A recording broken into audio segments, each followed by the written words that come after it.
2025 നിങ്ങൾക്ക് എങ്ങനെ? നമസ്കാരം, എല്ലാ മാന്യ പ്രേക്ഷകർക്കും നവഗ്രഹ ആസ്ട്രോസറിന്റെ പുതിയൊരു അധ്യായത്തിലേക്ക് സ്വാഗതം.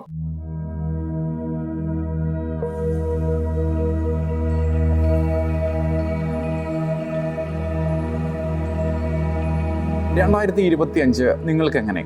2025 പ്രധാന ഗ്രഹമാറ്റങ്ങളുടെ അടിസ്ഥാനത്തിൽ ഓരോ കൂറും അടിസ്ഥാനമാക്കിയുള്ള ഗോചര അല്ലെങ്കിൽ ചാരവശാലുള്ള ഫലമാണ് ഇവിടെ പ്രതിപാദിക്കുന്നത്. 2025 പ്രധാന ഗ്രഹമാറ്റങ്ങൾ ഏതൊക്കെയെന്ന് നമുക്ക് പരിശോധിക്കാം.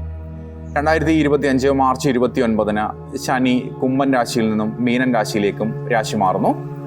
അതോടൊപ്പം 2025 മെയ് 14 വ്യാഴം ഇടവൻ രാശിയിൽ നിന്നും മിഥുനൻ രാശിയിലേക്കും, മെയ് 18 ഇടവൻ 4 രാഹു മീനൻ രാശിയിൽ നിന്നും കുംഭൻ രാശിയിലേക്കും, കേതു കന്നി രാശിയിൽ നിന്നും ചിങ്ങൻ രാശിയിലേക്കും രാശി മാറി സഞ്ചരിക്കുന്നു. ഈ രാശിമാറ്റത്തിൻ്റെ അടിസ്ഥാനത്തിൽ ഓരോ കൂറുകാർക്കും ലഭ്യമാകുന്ന ഗുണദോഷ ഫലങ്ങളെ പറ്റിയാണ് ഇവിടെ വിചിന്തനം ചെയ്യുന്നത്. ചില കൂറുകാർക്ക് വ്യാഴഗ്രഹം, ശനിഗ്രഹം ഇവയുടെ മാറ്റം അനുകൂലമാകുമ്പോൾ മറ്റു ചില കൂറുകാർക്ക് ഇത് പ്രതികൂലമായി തീരുന്നു. ഗ്രഹങ്ങളുടെ ചാരവശാലുള്ള ഫലം ഒരു പൊതുവായ ഫലമാണ്. അതോടൊപ്പം ഓരോ വ്യക്തിഗത ജാതകത്തിലെ ജാതക ഫലങ്ങളുടെ അടിസ്ഥാനത്തിൽ വേണം ഈ ചാരവശാലുള്ള ഫലങ്ങളെ കൂടെ ചേർത്ത് ഫലപ്രവചനത്തിന് ചിന്തിക്കേണ്ടത്.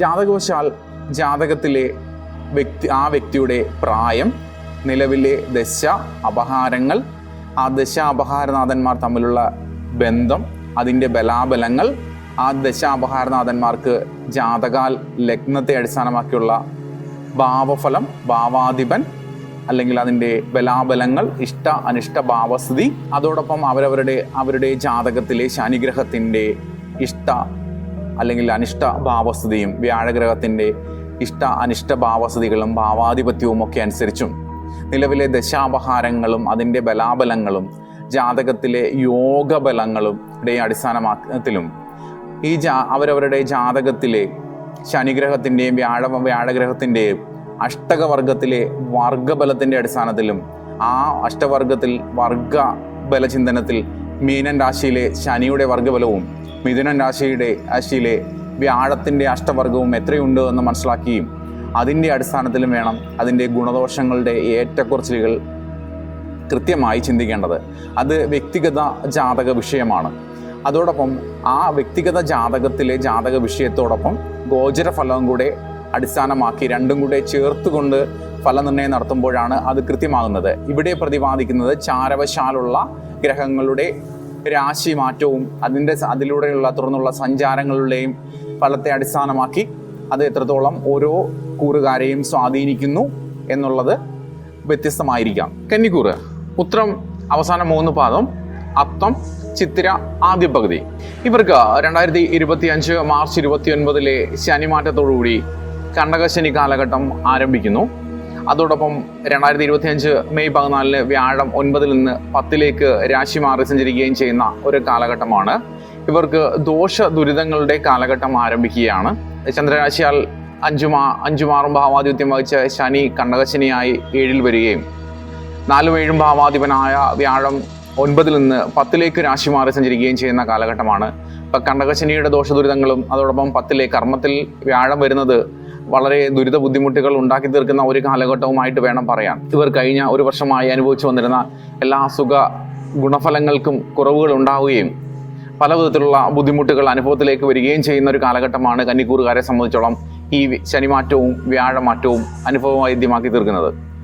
ഇവർക്ക് വിദ്യാർത്ഥികളുടെ പഠന കാര്യങ്ങളിൽ അലസമനോഭാവവും തൊഴിൽരഹിതർക്ക് തൊഴിൽപരമായ ബുദ്ധിമുട്ടുകളും കാലതാമസങ്ങളും, നിലവിൽ തൊഴിൽ ചെയ്യുന്നവർക്ക് തൊഴിൽപരമായ ബുദ്ധിമുട്ടുകളും സ്ഥാനചലനങ്ങളും ട്രാൻസ്ഫറും സർക്കാരിൽ നിന്നും പ്രതികൂലമായ നടപടികളും ഉണ്ടാവുകയും 7 കണ്ടകശനിയുടെ ദോഷം മൂലം ദമ്പതിമാർക്കിടയിൽ അനൈക്യവും ഭിന്നതകളും കലഹങ്ങളും ഉണ്ടായിത്തീരുകയും തൊഴിൽപരമായ ബുദ്ധിമുട്ടുകളും സാമ്പത്തിക പ്രതിസന്ധികളും ആരോഗ്യപരമായ ബുദ്ധിമുട്ടുകളും ഉണ്ടാവുകയും ചെയ്യുന്ന ഒരു കാലഘട്ടമായിട്ട് വേണം നമുക്ക് ഈ വ്യാഴമാറ്റത്തിന് ശേഷമുള്ള ഒരു വർഷക്കാലത്തെ കരുതാൻ.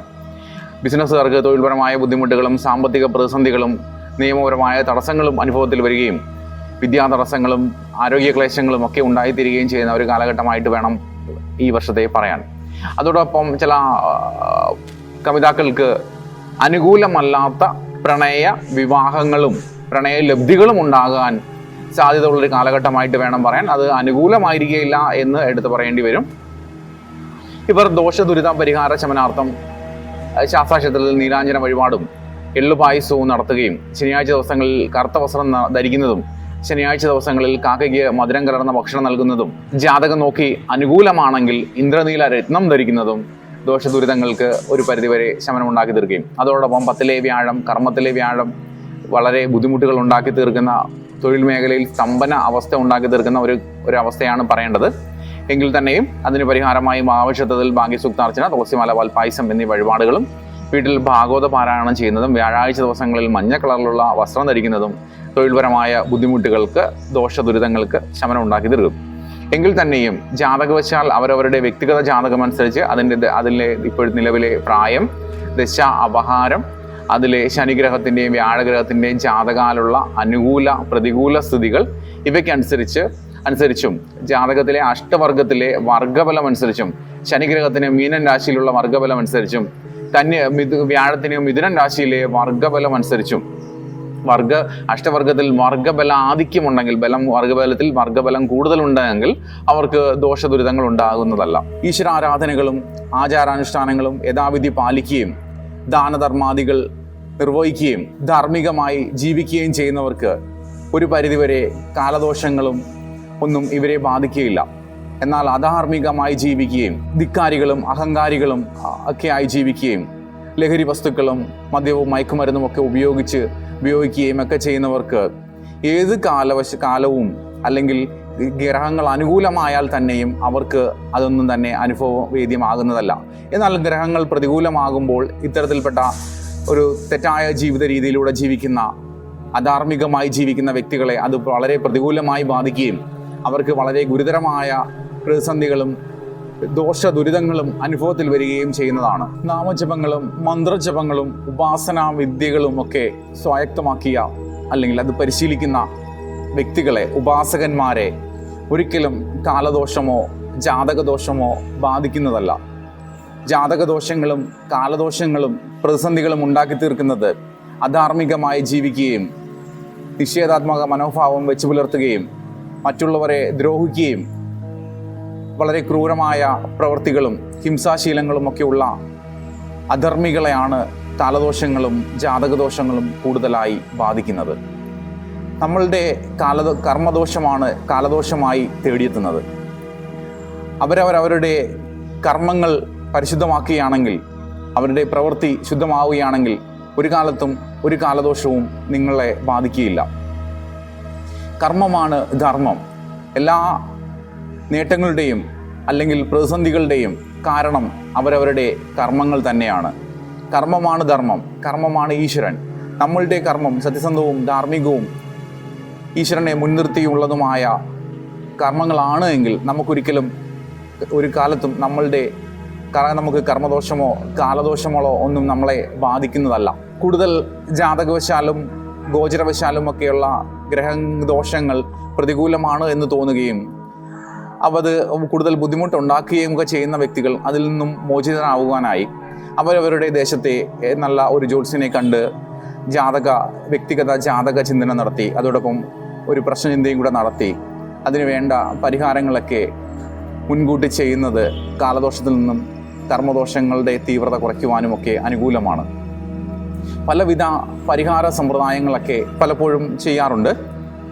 ഏതൊരാൾക്കും സ്വയമേ വേണമെങ്കിൽ നാമജപങ്ങളും ഗുരു ഉപദേശത്തോടുകൂടിയുള്ള മന്ത്രജപങ്ങളും ഉപാസനാ രീതികളുമൊക്കെ അനുഷ്ഠിക്കുക വഴി ഒരു പരിധിവരെ എല്ലാവിധ കാലദോഷങ്ങളെയും കർമ്മദോഷങ്ങളെയും ഒക്കെ അതിജീവിച്ചു പാപമുക്തരാവുവാനും അതോടൊപ്പം പുണ്യം നേടി നമ്മൾ സമ്പത്തിലേക്കും ഐശ്വര്യത്തിലേക്കും ഉള്ള ഒരു ജീവിത ക്രമം ചിട്ടപ്പെടുത്തിയെടുക്കുവാനും നമ്മൾക്ക് എല്ലാവിധ ആയുരാരോഗ്യ ഐശ്വര്യവർദ്ധനവിനും കാരണമായി തീരും.